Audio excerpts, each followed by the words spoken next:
Did they have, wildly differing needs? No.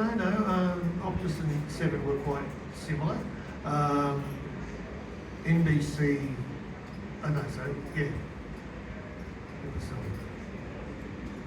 I'll give myself Fox. So Fox US. Fox US were the American rights holders, and they came out here big time. I suppose some of you saw the studio setup they had down under the Harbour Bridge there. They came out here big time, but all their group matches were in New Zealand. They came out here big time with the absolute dead certain knowledge that they were going to get through to the semi-finals and final. And once they didn't, and they had about half the IBC as well. They had the you guys that have worked on events before, the NBCs, the Fox Americas of this world, they like their real estate, IBC, and they think, bigger and better it's got to be. They paid for their space. They were a lot less staff members after the team went home. A lot of their staff went home with it. The Seven and Optus literally had a very, very small IBC space. They were happy to take the host broadcasts. They did supplement with their own commentary. And the only other major presence in the was the Canadians. They were out, there was not much. There's not a great deal of interest from the Europeans because of the time zone. I also think because people were playing hardball with the EBU in the fact that up until this latest Women's World Cup, if you had the rights to the Men's World Cup, we'll throw the winners in for free. FIFA decided in their wisdom that this time they were going to charge not quite as much, but almost as much for the Women's World Cup as they were for the men's. I think their approach would have been better to say, well, we'll give you a discount on this one, but get ready for the next Women's World Cup because it's going to be on par with the men's. And I think we found from the interest worldwide. Apparently Fox was saying their ratings, even after the Americans had gone home, their ratings in the continental US were incredible, considering the time zone that the match was going into. Well, they do like to come in big, come in hard, and then if they're not winning, they go home. So. Give them a bat and ball and go home. That's it. So, does anyone have any questions for John about no technical questions? The tournament itself? Yeah, John, it might not be an area that you've become aware of. I was interested to know what the feedback was about the remote production. Was it successful as a remote production? Was it valuable? Did it save them the money they put in? Yes, it did. They were very happy with it. We were happy with the way it all worked. HBS, I believe, were pleased with the result. NXT, obviously. But no, and I think it will be the model going forward. It does make sense. As I said, maybe it's that where you locate your IBC in reference to where the remote production is, or whether you set up remote production via a flyaway sort of scenario, I don't know.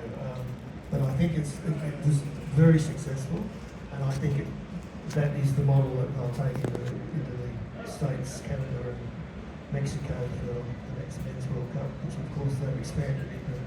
I think, if you've ever pulled on a football team, you'll be able to play in the next Men's World Cup. There seems to be more teams than ever.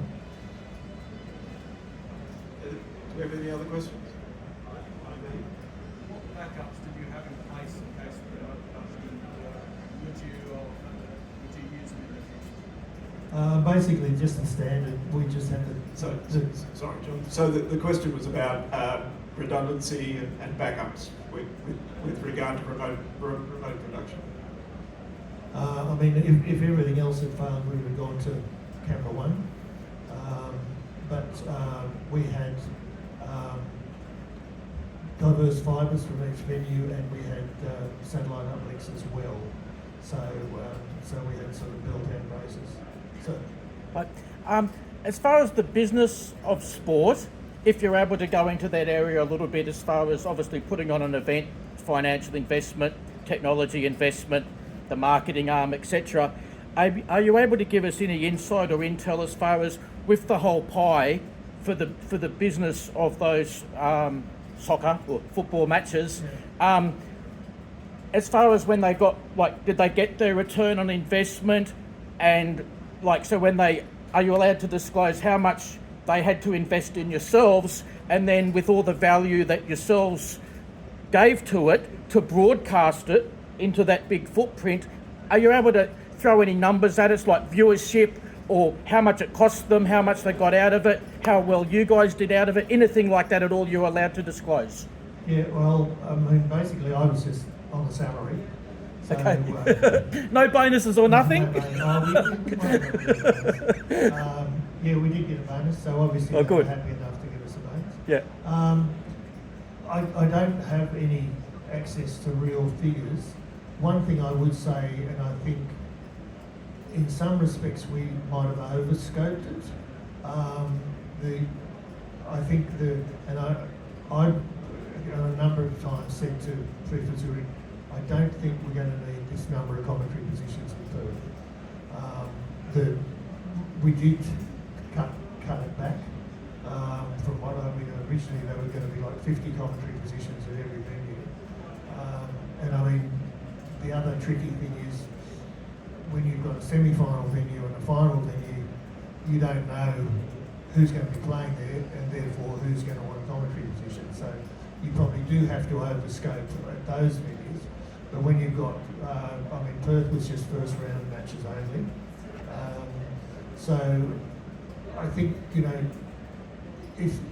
if we realistically looked at it, we could probably have saved overlay money and probably therefore sold a few more seats with the number of camera positions, etc., etc. But from a finals point of view, we had 4 presentation platforms that Stadium Football Stadium. Sorry. Okay, so just with my add-on question, again, only if you're allowed to disclose, Yeah. and there may be reasons you can't get right into it. When the USA soccer team didn't perform at least as well as what the Yankees and the insiders over there had have expected, are you allowed to say whether that cost yourselves money, or did it cost them money? Did it throw a real monkey wrench into the situation, or it's like you guys got the contract, it went well, and if they didn't win the soccer games, bad luck to them? That's pretty much the case. And I Okay. mean, they had signed up. They had more visits to Australia than any other broadcaster. They had committed themselves to their studio set up at the Harbour Bridge there. They committed themselves to the IBC space that they decided that they needed. That's all signed, done and dusted, paid for. But they committed to what pitch side presentation positions they may have booked, or commentary positions. So that's part of the deal. That's their risk analysis that they need to undertake. Yeah. And as I said, according to the feedback we got, even after the Americans had departed the tournament, their ratings, considering the hour of the day, were still extremely high. That there was still enormous interest in the Women's World Cup in the US. To actually, I think that they would say, albeit that we didn't get through to the pointy end, we were very happy with the result from a broadcast point of view. I think they probably may not have quite spent as much if they'd known that they weren't going to get through. But I think that value for money, I think they went home quite happy. Thank you.